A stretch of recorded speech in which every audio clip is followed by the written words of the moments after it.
Hi there, our highly valued, treasured and esteemed viewers and listeners, and welcome back to your channel of choice. This video I am about to present was compiled by Dr. Nath Arua, a clinical pharmacist by training and profession who is the founder of Progressive Pharmacotherapy Consultants, the premier virtual clinical pharmacy institute for capacity building for healthcare workers. The Virtual Clinical Pharmacy Institute with a difference, where patient safety, medication therapy management and optimal clinical outcomes are very crucial and non-negotiable to us. Here we seek to remain your premier source of crucial tips for high-impact pharmacotherapy services. So, on behalf of the Institute, I humbly urge you all to sit back and spare me part of your very precious time to share with you very useful tips which may prove very, very handy in your line of duty. I now welcome you all to part 571 of our pharmacotherapy series, which majors in attention deficit hyperactivity disorder in children, adolescents and adults. The first case reads: KCC is a 27-year-old female who is an adjunct professor in a pharmacy program and comes to a retail pharmacy wanting to fill a prescription for dextroamphetamine IR 10 mg thrice daily totaling 90 doses. My first question to you reads: what are the treatment recommendations for an adult with attention deficit hyperactivity disorder?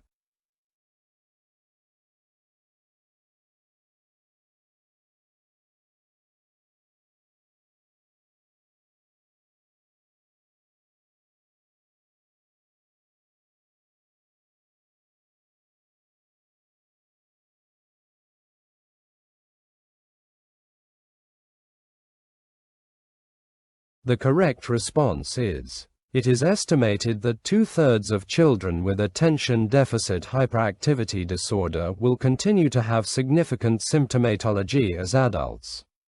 Often the hyperactivity, impulsivity aspect of the illness becomes less pronounced once the child hits adolescence, but the symptoms of inattention persist into adulthood. Even though many of the children with attention deficit hyperactivity disorder may no longer satisfy strict diagnostic criteria for attention deficit hyperactivity disorder as adults, the severity and persistence of inattentive symptoms can continue to cause considerable social and functional disability. One investigation followed 128 children with attention deficit hyperactivity disorder for several years and reported that hyperactivity and impulsivity symptoms were seen to decline at a higher rate than inattention symptoms. Other researchers have followed children with attention deficit hyperactivity disorder to adulthood by comparing the academic records of control subjects and attention deficit hyperactivity disorder adults. The latter had significantly higher rates of repeated grades, tutoring, placement in special classes, and reading disability. Children with attention deficit hyperactivity disorder will have greater morbidity in psychosocial and educational areas in adulthood compared to adults who did not have attention deficit hyperactivity disorder as children. Adults with attention deficit hyperactivity disorder have been found to achieve lower socioeconomic status and experience more work difficulties and more frequent job changes. Adults with attention deficit hyperactivity disorder reported more psychologic maladjustment, more speeding violations, and more frequent changes in employment. More adults with attention deficit hyperactivity disorder had their driver's licenses suspended, had performed more poorly at work, and had quit or been fired from their job. Adults with attention deficit hyperactivity disorder were also more likely to have had multiple marriages. The diagnostic criteria for attention deficit hyperactivity disorder in adults are the same as for children and adolescents, abbreviated as DSM-5. However, only 5 of either hyperactivity, impulsivity or inattention must be present for a minimum of 6 months, impairing function in 2 or more settings. A diagnosis of attention deficit hyperactivity disorder in adults also requires evidence that symptoms were present before the age of 12. One study compared the functional outcomes of adults with attention deficit hyperactivity disorder before age 7 with adults who had the requisite symptoms but lacked conclusive evidence of childhood onset. The investigators found no difference between the two groups in primary outcomes such as learning disabilities, arrests, motor vehicle accidents, and divorce. Current treatment recommendations for attention deficit hyperactivity disorder in adults continue to support pharmacotherapy as the first-line option for moderate to severe symptoms. Although benefits have been noted for psychotherapeutic approaches such as cognitive behavioral therapy and dialectic behavioral therapy, these interventions are recommended only for adults exhibiting suboptimal response to approved medications.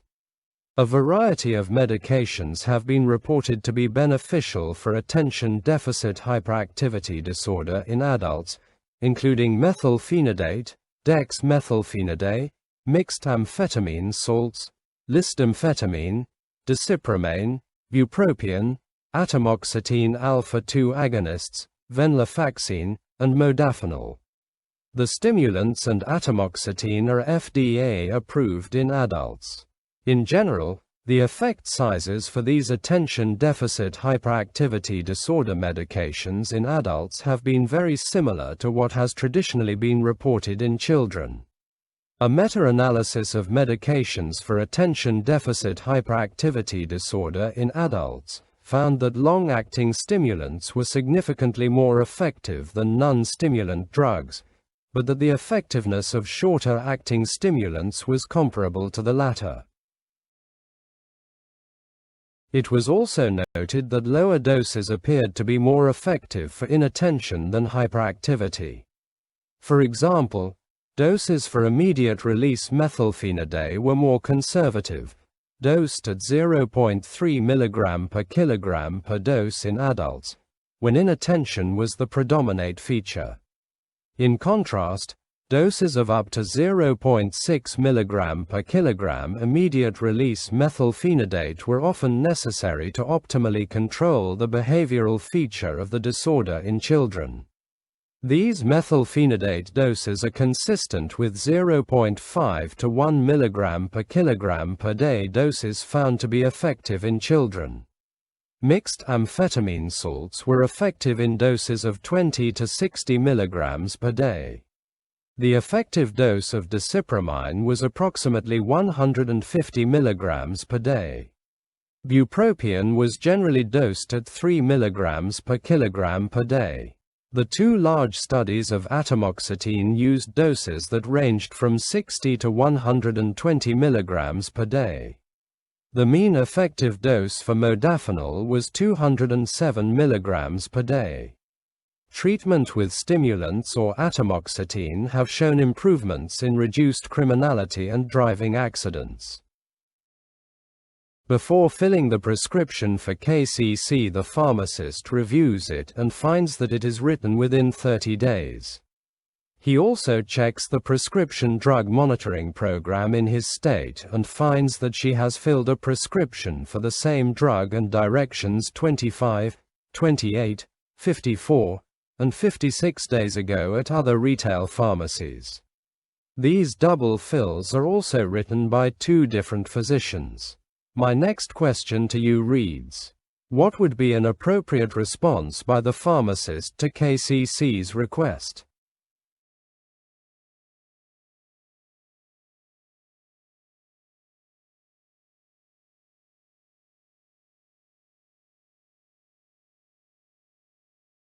As noted above, attention deficit hyperactivity disorder symptoms can persist into adulthood for many children. A positive history of either an attention deficit hyperactivity disorder diagnosis or untreated symptoms in childhood is required for an adult to be diagnosed with attention deficit hyperactivity disorder. However, many other diseases can lead to a false positive. Complete blood counts, urine toxicology, and head injury must all be evaluated along with psychiatric conditions such as bipolar disorder, anxiety disorders, and major depressive disorder. Also, one cannot rule out the possibility of substance use disorder. As with other drugs that have an abuse liability, stimulants can either be abused by the patient or diverted and sold to those who want to use them for their euphoria-inducing effect instead of helping treat attention deficit hyperactivity disorder. There is an increasing amount of data reporting the intermittent use of stimulants by college students for study enhancement and abuse, particularly when mixed with a sedating drug of abuse. Therefore, the pharmacist should consult with the clinician who wrote the prescription, alerting him to the recent fill at another pharmacy. It is quite possible that this new prescription is legitimate, but it is also possible that KCC is misusing the dextroamphetamine herself or diverting them to others. A re-evaluation of her diagnosis is necessary. If it is confirmed that the patient does have attention deficit hyperactivity disorder, then options would be to switch to a less abusable stimulant such as lisdexamfetamine or methylphenidate transdermal patch. Switching to the non-abusable atomoxetine is recommended because even though these stimulant formulations are less abusable, they are not devoid of abuse risk.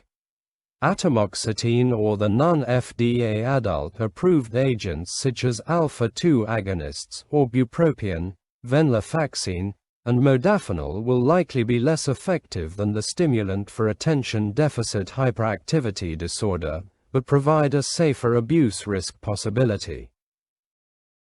So there you have it, our highly esteemed viewers and listeners. That brings us to the end of this video. If it benefited you in any way, kindly remember to give it a thumbs up, to like it and to share it widely with your peers. Please leave your comments at the bottom. And if you haven't yet done so, I humbly urge you to subscribe to our YouTube channel.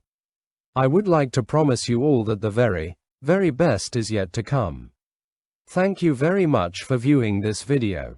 On behalf of our senior colleague, Dr. Nath Arua, I sincerely appreciate your partnership, continued support and kind collaboration.